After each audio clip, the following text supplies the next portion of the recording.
Good morning, friends. Prepared Suburbanite back at you.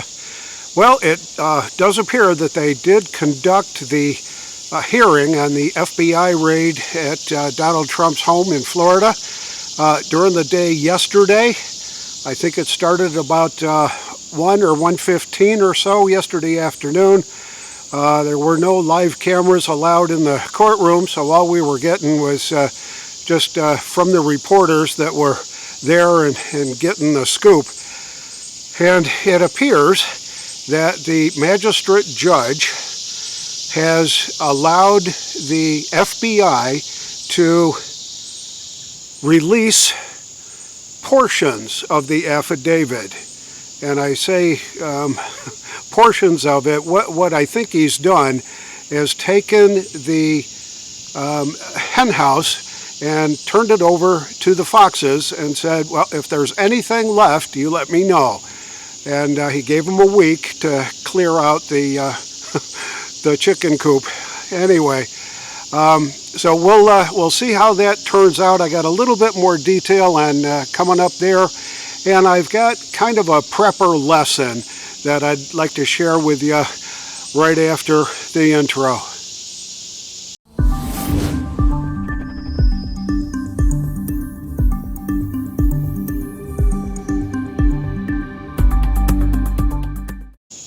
A number of very interesting theories have been tossed around here and there about what may actually have been in the affidavit that spurred the DOJ to sic the FBI on Donald Trump's residence.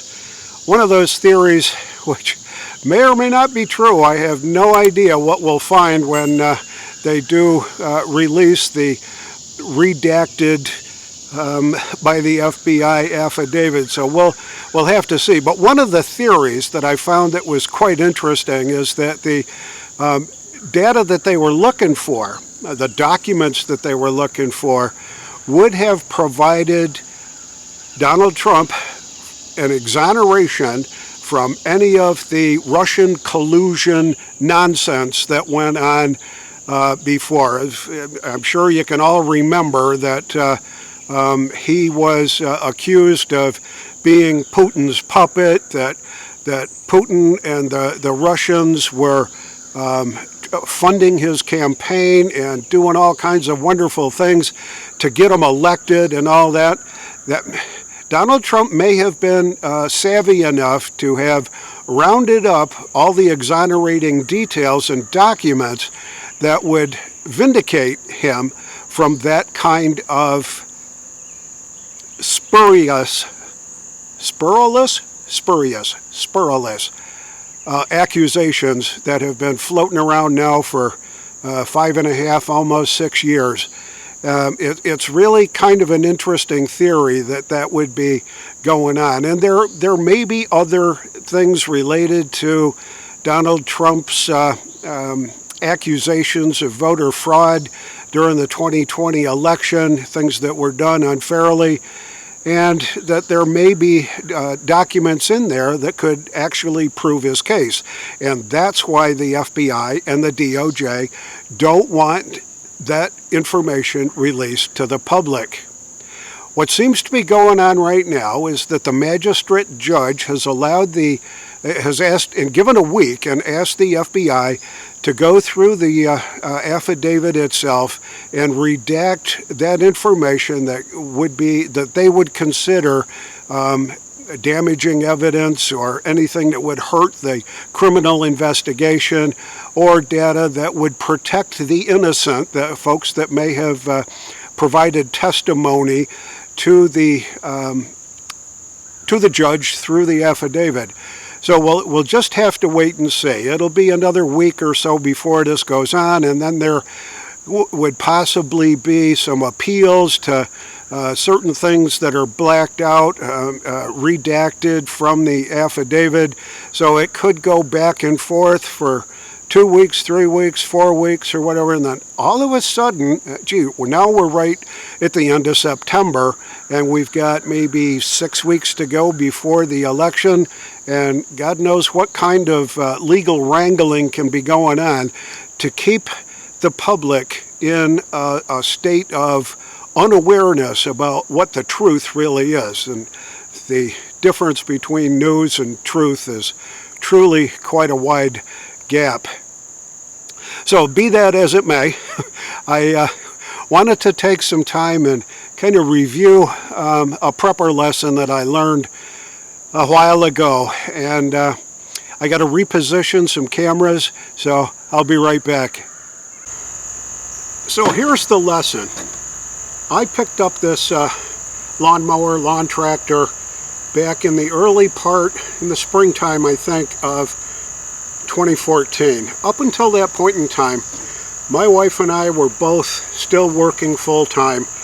I spent quite a lot of time traveling, and we had hired a local landscape company to do yard maintenance for us. They'd mow the lawn, they'd blow the leaves around, they'd run some fertilizer in the fall and in the spring, and you know, they'd mow out back, they'd mow out front, they'd blow everything off, so it always looked pretty good.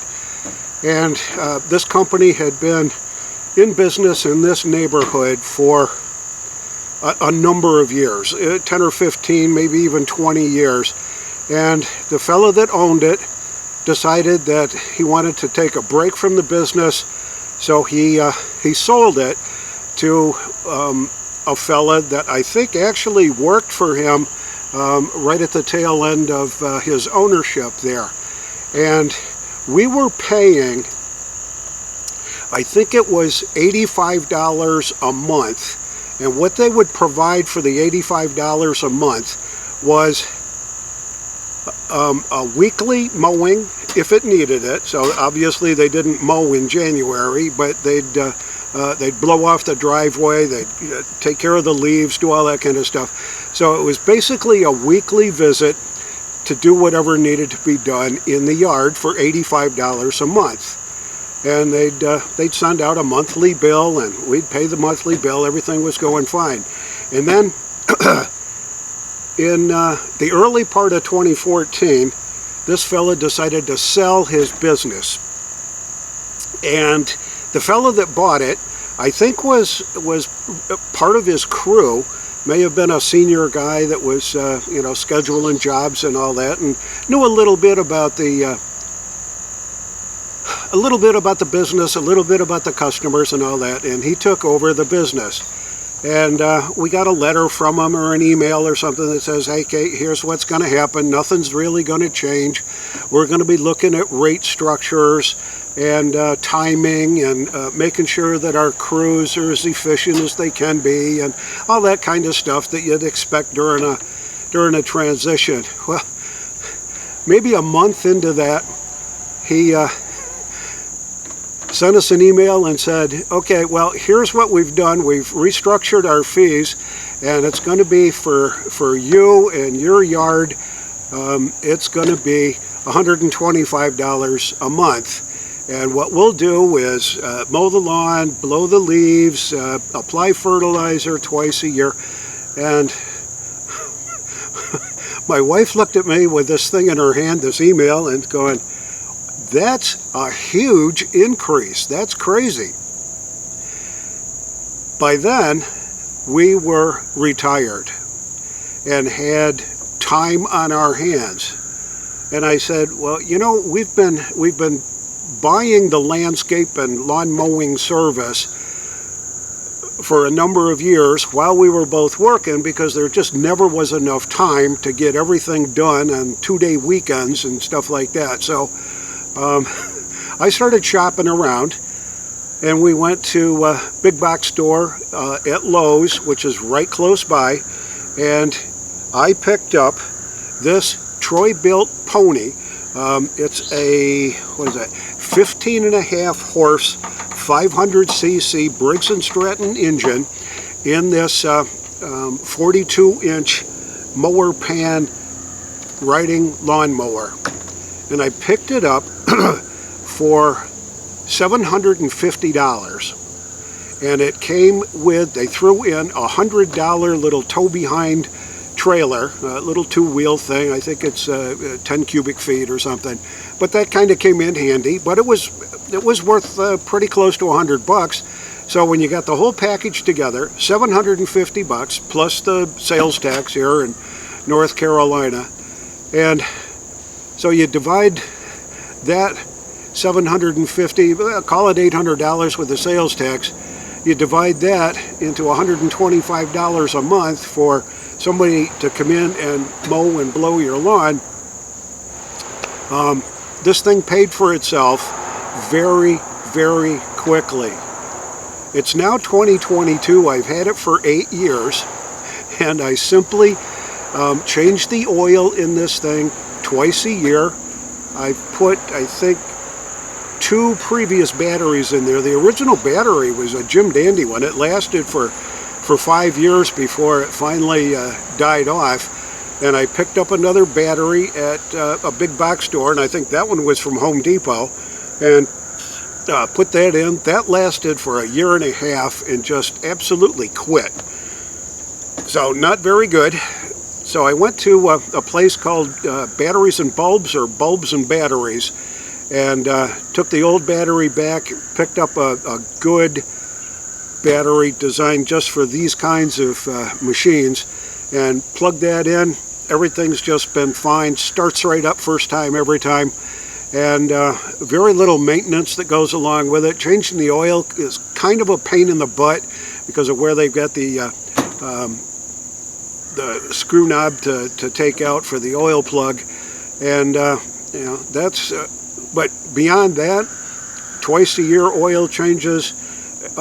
Keep it topped off. I do not run unleaded gas in this. This is always running on the ethanol-free premium grade gas for this. Starts right up every time. Starts in the winter time. Starts on the hottest days. So, given that I've had this thing now for 8+ years, it's the best investment I ever made, and it keeps me active. It keeps me out here in the yard, mowing at least once a week or so when I get the mood and when the grass gets tall enough. And I use it sometimes just to do quick maintenance around, hauling limbs and brush and leaves and this and that from place to place in the yard. I've really couldn't live without this little thing. And because it's 8 years old, I'm thinking about maybe it's time to upgrade. So just the other day we were at the big box store, and I was looking. You know, they're not selling the Troy-Bilts anymore at Lowe's. They've switched over. Everything's Craftsman, and I don't know who makes what, but Craftsman is a whole lot different, I think, than Troy-Bilt. Troy-Bilts are still being offered through Home Depot, but the price, since 2014 when I bought this, for this same model has gone from $750 to almost $1,200. And I would imagine that the biggest price increase has just been over the last year or so. But that's a huge, huge deal. I'd like to get kind of a mini compact tractor that has a little bit more horsepower, has a little bit more features on it with a power takeoff, stuff like that. But I'll be doing some shopping around for that. And I don't care if it's new or used, but I'll be looking for that. So, just a prepper lesson. Stuff that you can do yourself and learn how to do small engine maintenance and repair, mowing your own lawn and all that kind of stuff, really does go a long way to free up funds that you can use for your preps, for being prepared for what's coming. And what I see coming just ain't very pretty. This is the Prepared Suburbanite reminding you to be prepared always, and I'll see you all on the next video.